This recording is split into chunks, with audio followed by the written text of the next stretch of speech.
Ya está nuestro invitado aquí en los micrófonos de Huancavilca 830M. Me refiero al señor economista Leonardo Orlando. Él es el prefecto de la provincia de Manabí. ¿Cómo está, mi querido economista, prefecto? ¿Cómo ha pasado? ¿Cómo le va? ¿Cómo está el COVID en la provincia de Manabí? ¿Cómo va su plan de obras? ¿Cuánta inversión hay en la provincia de Manabí? ¿Qué expectativas tiene la provincia en cuanto a mejorar sus condiciones de vida, su calidad de vida de los ciudadanos manavitas a través de la prefectura que usted acertadamente dirige? Buenos días, bienvenido. Muy buenos días, estimado Clever. Un gusto saludarle, saludar a todos los hermanos manavitas residentes en Guayaquil y a todos los manavitas en el Ecuador, ya que la señal de Huancavilca hoy a través de el internet llega a todos los rincones, no solo del Ecuador sino del mundo. También un saludo para Jorge. Es un gusto comparecer aquí a este importante medio como Radio Huancavilca para informar de aspectos de interés provincial y nacional respecto de las obras, respecto de la planificación para el desarrollo que tiene la provincia. El mes anterior, el mes de septiembre, aprobamos la actualización de nuestro plan de desarrollo y ordenamiento territorial. Se establecieron objetivos de desarrollo alineados a los objetivos de desarrollo sostenible de la Agenda Global 2030 promovida por la ONU. Y como ustedes conocen, una de las competencias principales, por así demandarlo la ciudadanía, ya que tenemos una incidencia de población rural superior al 40% de la población, y en algunos cantones cercanas al 80% de su población rural, dispersa en centenares de asentamientos humanos, en la provincia, una provincia que tiene 19.500 kilómetros cuadrados. La vialidad es fundamental, y hace pocos días, la semana anterior, el Instituto Nacional de Estadísticas y Censos, en una investigación, informa a la ciudadanía respecto de la inversión en vías, en puentes, que Manabí se encuentra en el primer lugar en inversión pública para el año 2020, año cerrado, año de la pandemia, con 72 millones de dólares, 72 millones y medio de dólares en 19 proyectos. Hay más proyectos, también recoge la información de puentes, 4 millones adicionales en puentes, en 20 puentes. Hay más proyectos de vías, hay más proyectos de puentes, pero sin embargo la información recogida por el INET pone a Manabí en el primer lugar de las prefecturas en inversión en vialidad. Eso es muy importante y ratifica el compromiso que hay con la atención a los 22 cantones y 55 parroquias rurales. Adicionalmente nos encontramos ya concluyendo la rehabilitación del sistema de riego Carrizal-Chone fase 1 para dar riego a cerca de 9.400 hectáreas. Estamos preparándonos para, con los estudios que hemos asumido su inversión, su costo, poder rehabilitar. Esperamos con la ayuda del gobierno central. La primera fase fue atendida con fondos de la reconstrucción de la Ley de Solidaridad, poder rehabilitar la segunda fase, que incluye los reservorios de Canuto, Bachillero y Los Amarillos, y en general una inversión social y productiva que con criterios de equidad, con criterios de priorización, está llegando a los 22 cantones y 55 parroquias rurales de Manabí, generando reactivación económica por la cantidad de frentes de trabajo que tenemos. El sector de la transportación, de transporte en volquetas, ha tenido posibilidad de acceder directamente a contratos transparentes e inclusivos, que permiten, a través de ferias inclusivas, permiten que toda aquella empresa cooperativa de transporte que participe con una oferta de unidades pueda tener una asignación de contratación a través de una metodología absolutamente objetiva, no discrecional, sino objetiva y transparente, con lo cual hemos acabado con la intermediación, a veces perversa, en el sector de la transportación de las micro y pequeñas empresas de transportación. Similar proceso hemos hecho en cuanto al alquiler de maquinaria, feria inclusiva, que nos permiten tener una capacidad operativa que, sin embargo, de ser la provincia tan grande, podemos tener una respuesta, como siempre lo decimos, nuestro lema es desarrollo y equidad, equitativamente a lo largo y ancho de los 22 cantones y 55 parroquias rurales de Manabí. 7 de la mañana, 11 minutos en Ecuador continental, dialogando aquí en Huancavelica 830M con el señor economista Leonardo Orlando. Él es el prefecto de la provincia de Manabí. Hablemos de algo también importantísimo, Leonardo, que es la salud. ¿Cuánto o cómo ha contribuido la prefectura en esta pandemia provocada, originada por el COVID-19 y que es de conocimiento público?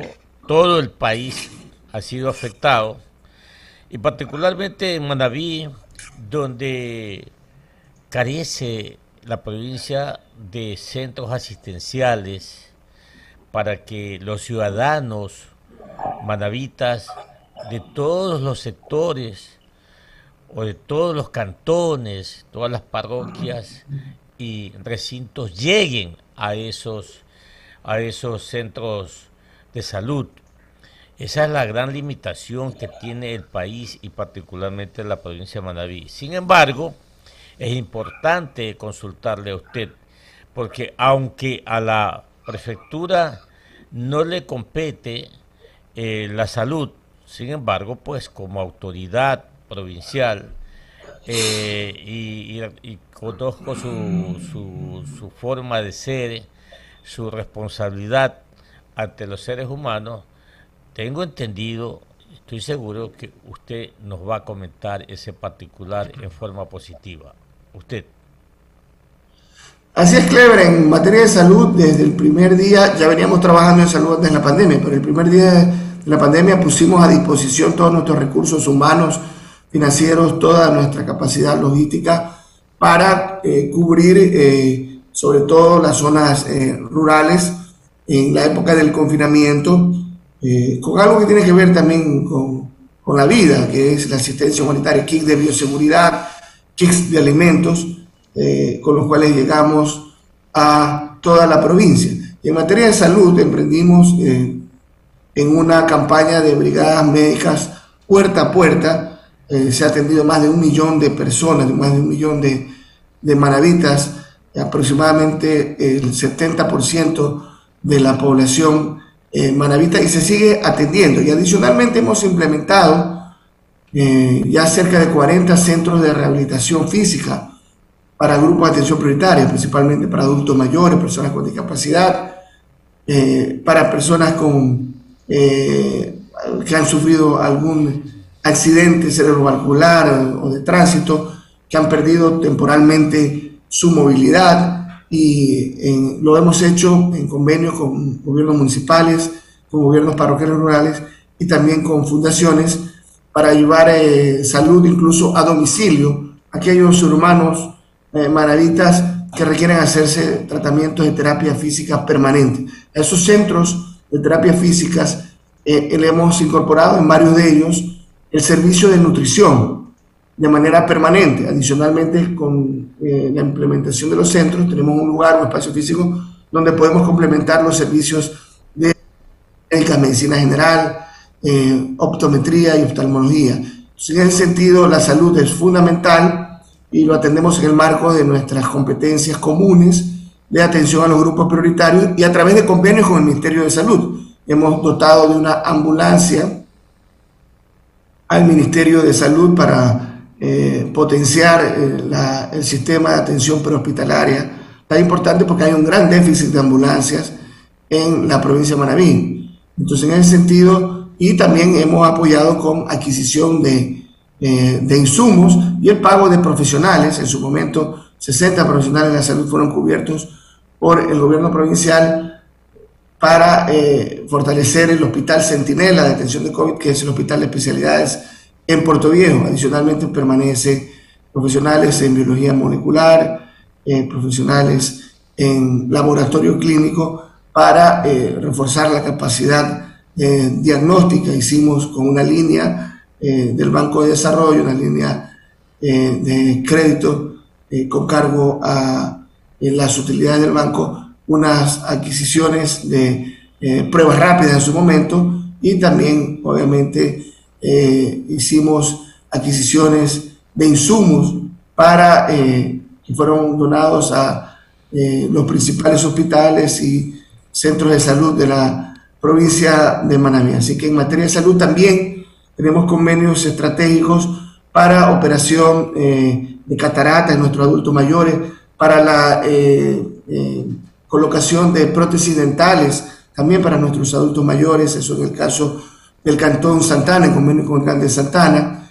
También tenemos convenios con fundaciones que se dedican a la elaboración de órtesis y prótesis y zapatos ortopédicos para llegar con atención desde la niñez a quienes han sufrido la amputación de una pierna o la pérdida de una extremidad. Entonces, en ese sentido, la salud también hemos atendido a niños con síndrome de Down, niños y adolescentes con síndrome del espectro, trastorno del espectro autista. Tenemos convenios con fundaciones para equinoterapia, canoterapia, para personas que han sufrido algún tipo de accidente y requieren una rehabilitación física. Entonces, en materia de salud, hemos atendido también a las mujeres con exámenes de Papa Nicolau, todo totalmente, servicios totalmente gratuitos, ecografías, y en el caso de la promoción de la salud, un proyecto con mujeres víctimas de violencia, con 100 mujeres víctimas de violencia, hemos implementado el proyecto de promotoras comunitarias de salud para atender a 10.000 familias, 100 familias cada una de estas promotoras comunitarias, que han sido debidamente preparadas y dotadas de equipos necesarios para atender la salud primaria en el campo, sobre todo en el sector rural, en 50 comunidades rurales. Esto, entre otras iniciativas, para fortalecer el sector de la salud en la provincia de Manabí, sobre todo énfasis en el sector rural. 7 de la mañana, 18 minutos, Huancavelica 830M. Economista Leonardo Orlando, tuvimos una conversación la semana pasada con el ministro de Obras Públicas y Transporte, el señor arquitecto ingeniero Marcelo Cabrera, y cuando le consultamos cómo iba el proceso del pedido que ha hecho la prefectura de Manabí para asumir la competencia vial en la provincia, nos dijo que está el proceso, pero más bien nos habló de las inversiones que está haciendo el gobierno en el ámbito vial de la provincia, pero no nos supo afirmar absolutamente nada sobre este pedido de asumir ustedes la competencia vial. ¿Cómo está el proceso para usted? Muy bien, sí escuché una parte, un fragmento de la entrevista, y bueno, la relación ha sido muy cordial, fluida, con el actual ministro de Transporte y Obras Públicas en cuanto a trabajar en proyectos comunes. Tenemos convenios para la rehabilitación, entre otros objetivos, para la rehabilitación del puente que une a Guayas con Manabí, a Pichincha con el Empalme, específicamente el puente Blasco Ibarra, que requiere una rehabilitación integral. Ese es un convenio tripartito donde también participa el gobierno cantonal de Pichincha. En ese sentido también se ha solicitado nuestra intervención y apoyo, como lo vamos a atender y a ejecutar favorablemente, para rehabilitar tramos críticos de la vía Puerto Viejo, San Plácido, Pichincha, que nos conecta con la hermana provincia del Guayas y con la hermana provincia de Los Ríos. Empalme y Quevedo están muy cerca del cantón Pichincha. Entonces vamos a atender esa solicitud favorablemente, nos vamos a coordinar con la subsecretaría zonal del Ministerio de Transporte y Obras Públicas Y adicionalmente hay un proyecto de puentes Bailey, donde el Ministerio de Transporte aportaría con las estructuras de acero de los puentes y el gobierno provincial estaría a cargo de todo lo que tiene que ver con los estudios y la parte de la infraestructura para poder atender a decenas de comunidades rurales que tanto necesitan un puente, un viaducto. En ese sentido, también hemos hablado dentro del Comité de Reconstrucción de aquellos proyectos que están sin concluir y poder integrar en una estrategia global que hemos involucrado al Banco de Desarrollo. Estuvimos hace poco reunidos con el gerente general del Banco de Desarrollo, con su equipo de gerencias nacionales y la gerencia zonal, y le planteamos al Banco de Desarrollo que sea nuestro estructurador de la arquitectura financiera para plantear un modelo de delegación con todas las corridas financieras. Tenemos que ser muy claros. Para la sostenibilidad y mantenimiento de la red vial debemos de convocar la participación de empresas del sector privado con amplia experiencia en procesos transparentes, competitivos, convenientes para el Estado, pero también tenemos que tener claro de que en el Ecuador estas delegaciones tienen una rentabilidad social, pueden tener una rentabilidad económica, pero en la parte financiera requieren en la mayoría de los casos para la parte de inversiones el apoyo, en este caso del Estado, de las provincias, y eso es lo que tenemos que nosotros estructurar, porque necesitamos garantizar el mantenimiento y operación, lo que es la puesta a punta, las reparaciones y mantenimientos permanentes, rutinarios, y los mantenimientos mayores cada cierto tiempo. En ese sentido, hoy se encuentra más cerca la posibilidad de la delegación de la vía Montecristi y La Cadena, que nos une con la hermana provincia del Guayas. Pero nosotros también aspiramos poder incidir y participar en la denominada Manta, Puerto Viejo, San Plácido, Pichincha, Quevedo. Es una red estatal que nos permitiría incorporar toda esa carga de exportación desde la hermana provincia de Los Ríos hacia el puerto de Manta y generar obviamente mayor actividad económica, mayor dinamismo productivo y comercial, mayor logística y servicios en toda la cadena de agroexportación y también de comercio exterior en general, con una infraestructura estratégica como es el puerto, pero también internacionalizar el aeropuerto de Manta y de Manabí.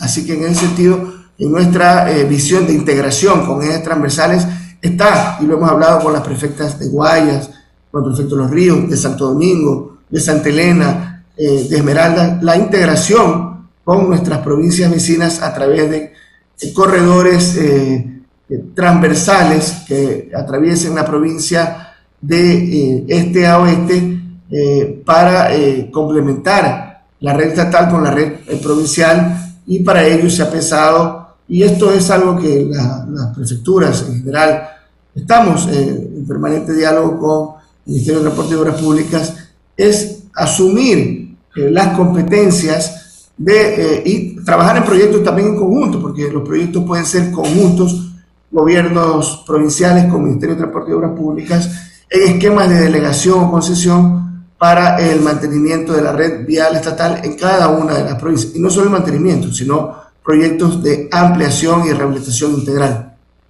A las 7 de la mañana, 24 minutos en Ecuador continental. Estamos dialogando con el prefecto de la provincia de Manabí, señor economista Leonardo Orlando. Usted, mi estimado licenciado Jorge Escobar, con el señor prefecto. ¿Cómo le va, prefecto? Un buen día, espero se encuentre bien, de salud junto a su familia. Un gusto saludarlo. Nos gustaría un poco tener su criterio como ex director del SRI en torno al proyecto de ley, creo, ¿no?, que no fue calificado en el CAL. ¿Usted considera que ese 3.5% que alude el presidente Guillermo Lasso sería el que haga el sacrificio tributario, porque hablamos de quienes ganan más de $2.000, más el impuesto a los patrimonios superiores a $500.000 en el caso de las personas naturales, para las empresas más de $1 millón, es lo que se ajusta a la situación que demanda hoy la economía ecuatoriana en el proceso post-COVID? Bueno, ese proyecto de ley ha sido observado por la Asamblea para que por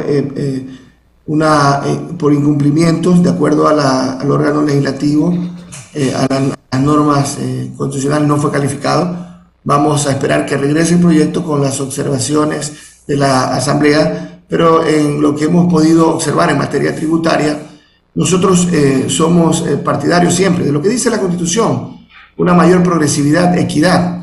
Y en estos momentos, cualquier sacrificio fiscal debería de recaer sobre las personas naturales y personas jurídicas de mayor capacidad contributiva. En materia de impuesto a la renta de personas naturales, hay una regresión en cuanto a la progresividad del sistema tributario, ya que disminuye, atenúa, limita la deducción de gastos personales, y en los primeros tramos de la tabla de quienes ganan más de $2,000, los incrementos son muy elevados, son incrementos que en algunos casos se multiplica por 4 y 5 veces y hasta más veces la carga tributaria. Recordando que personas que han obtenido la posibilidad de trabajar y tener una remuneración de $2,000 o más,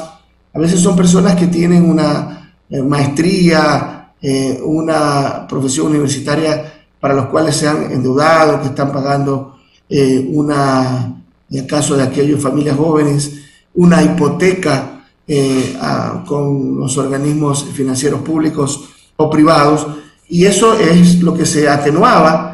Justamente quienes tienen más hijos, tenían más gastos en alimentación, en salud, educación, se atenuaba de manera significativa con los gastos personales. Y recién a partir de algo más de $2,000, pero con unos escalones muy pequeños, comenzaban a tributar. Hoy, la tributación de quienes ganan $2,000 o más con ese proyecto de ley tendrían un incremento muy significativo, cuando cualquier tipo de reforma, y más si estamos en medio de una pandemia, que hay un ciclo recesivo económicamente, debería recaer sobre quienes más capacidad contributiva tienen, y no se debería afectar en esa medida. O sea, sí se puede hacer un sacrificio temporal y participar de una mayor contribución, pero siempre teniendo como referencia cuál era la carga tributaria anterior. Entonces, en ese sentido, se hicieron algunas simulaciones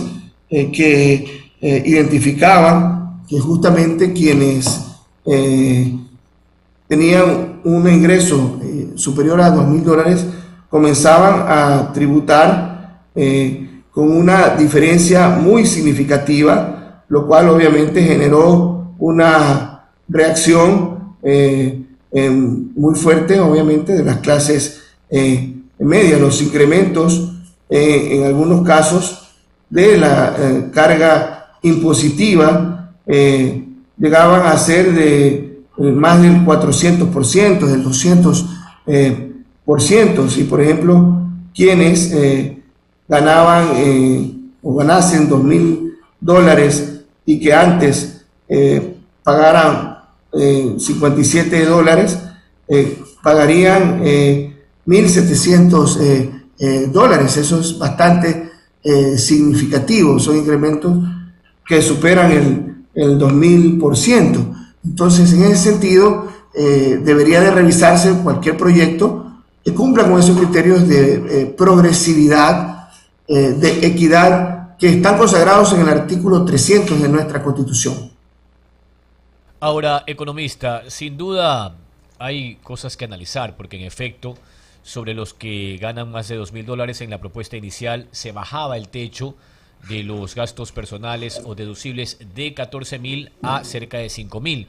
Pero haciendo el tamizaje, y esto lo digo en función de lo que expuso el presidente Guillermo Lasso en su discurso del 9 de octubre acá en la sesión solemne en el hemiciclo del Monumento a Bolívar y San Martín, hablaba de una disposición que beneficia a los gobiernos autónomos descentralizados para que en un plazo de 60 días se les devuelva el IVA pendiente. Claro, usted me dirá que eso es parte de un dictamen de la Corte Constitucional luego de que se declarara con lugar una demanda en función de una ley que en su momento se aprobó, pero que en su época Lenín Moreno declaró el veto por inconstitucionalidad. Eso luego fue a la Corte Constitucional y finalmente a través de ese dictamen se benefició a los gobiernos autónomos descentralizados. Pero quizás el proyecto no tiene todo en función de un perjuicio, sino que hay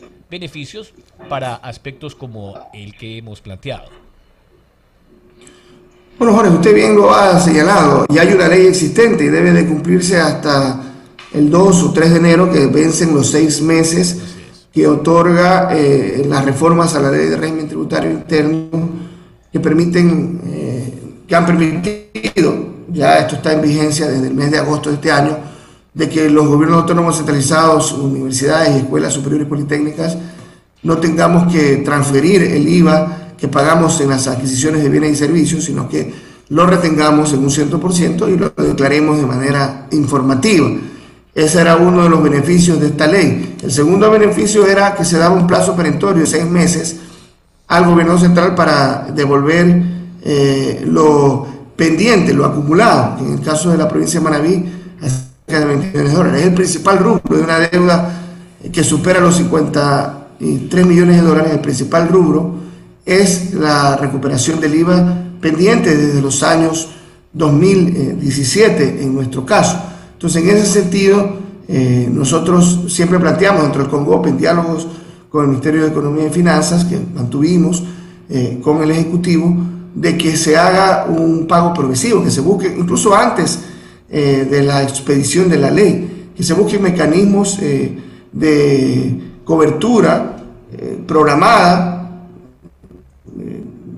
a plazos de los valores adeudados, pero que se asuma un compromiso de solución a estos valores que dificultan mucho la operación en general en los gobiernos autónomos centralizados, y el caso de los gobiernos provinciales que no tienen generación de ingresos tributarios como una fuente significativa recaudatoria, es fundamental para la programación de los proyectos de inversión en infraestructura, productivos, contar con nuestros recursos que veníamos pagando mes a mes hasta el mes de julio sin tener ningún tipo de posibilidad de recuperación en el corto plazo. Entonces, en ese sentido, en buena hora que se busque una fuente de financiamiento, pero cualquier fuente de financiamiento de obligaciones que sabemos que vienen del pasado, que incluyen ya periodos de la actual administración entre mayo y julio, son los menores. La mayor cantidad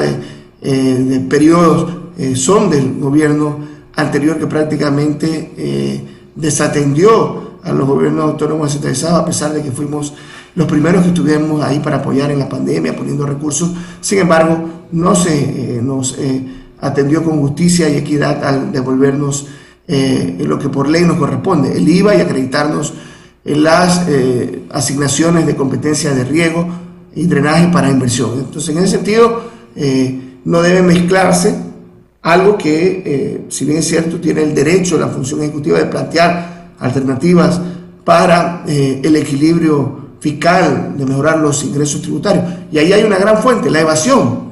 Hay que fortalecer esa hoja de ruta que hemos diseñada para combatir las empresas fantasmas nacionales o internacionales en paraísos fiscales, los precios de transferencia, avanzar, destrabar la litigiosidad tributaria para que todas esas causas represadas que no han sido cubiertas por los procesos de remisión que han existido en los últimos años, que haya una agilidad en el sistema judicial de causas que se represaban por muchos años y que obviamente limitaban el derecho de la población a que a través de procesos de determinación se establecieron obligaciones pendientes, sobre todo de sectores económicos de mayor capacidad contributiva, empresas transnacionales, que en su momento se determinaron diferencias por parte del Servicio de Rentas Internas. Y en cuanto al sistema tributario,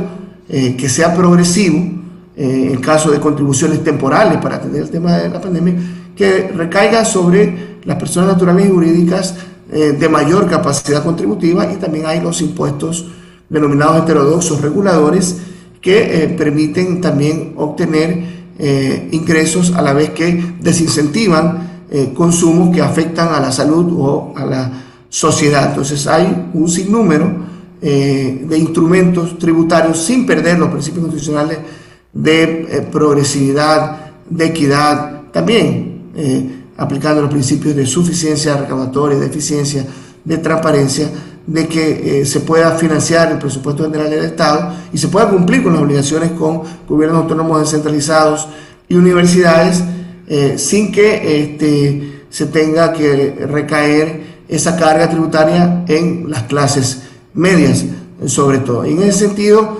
el gobierno central tendrá que identificar la fuente de financiamiento en una nueva iniciativa, cumpliendo el ordenamiento constitucional, para poder cubrir dentro del plazo legal ya existente hasta el 2 o 3 de enero, en que se debe cancelar el IVA acumulado a los gobiernos autónomos descentralizados del Ecuador. Gracias al economista Leonardo Orlando, prefecto de Manabí, ex director también del Servicio de Rentas Internas, por lo cual le hemos solicitado su criterio frente al proyecto de ley para la creación de oportunidades. Que tenga un excelente día, prefecto, un gusto saludarlo, ¿no?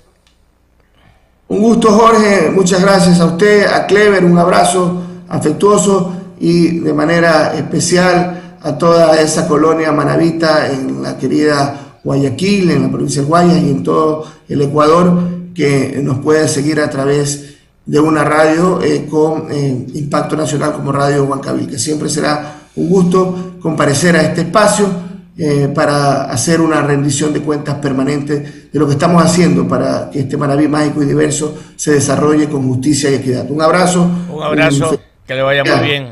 Hasta pronto. Gracias.